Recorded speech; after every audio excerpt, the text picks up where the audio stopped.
This girl's belly suddenly grew so large that even the biggest pants wouldn't fit. Her mom thought she just ate too much until she ran into the bathroom and started throwing up violently. The father planned to take her to the doctor at dawn, but overnight, Anna's belly grew even bigger. At the hospital, tests showed nothing wrong.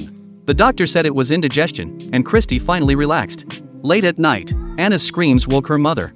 She rushed in to find Anna drenched in sweat, writhing in pain. They rushed her to the hospital. After emergency care, Anna stabilized. Doctors said she was fine and sent her home. Christy demanded a second check, and though the doctor refused, he eventually called his superior. The head physician discovered Anna had a severe intestinal blockage and needed immediate surgery to survive.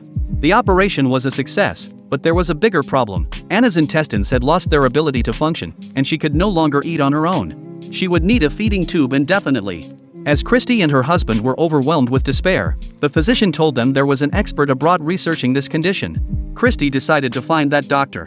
When they arrived, the hospital refused to admit them without an appointment. Christy begged for help, but the nurse had no authority. That evening, they met a kind waitress named Angela who offered to guide them around the city the next day. They had a joyful outing. At the aquarium, Anna laughed like never before. At the art museum, Christy received a call from the hospital. They agreed to examine Anna the next morning at 7. The next day, Anna underwent detailed tests. The doctor, Nurk, was warm and reassuring, and Anna remained calm throughout. But the results were grim. Her intestines were completely paralyzed. Medication could help, but with side effects.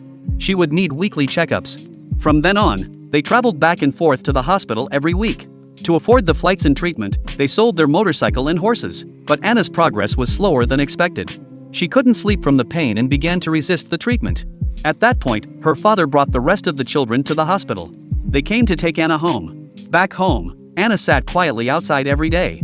To cheer her up, her sister invited her to climb a tree. They sat at the top, looking out at the horizon, when the branch suddenly snapped. Anna fell into a tree hole 3 stories deep. Firefighters arrived quickly, but the hole was too deep for them to reach her. Christy put all her faith in God. She prayed non-stop, and everyone around her joined in. 9 hours later, Anna was finally pulled out. She was taken to the hospital, and shockingly, the tests showed no injuries. Even more incredible, after she was discharged, Anna became energetic and cheerful. Her belly had shrunk. Further tests confirmed that her condition was completely cured. It was a miracle.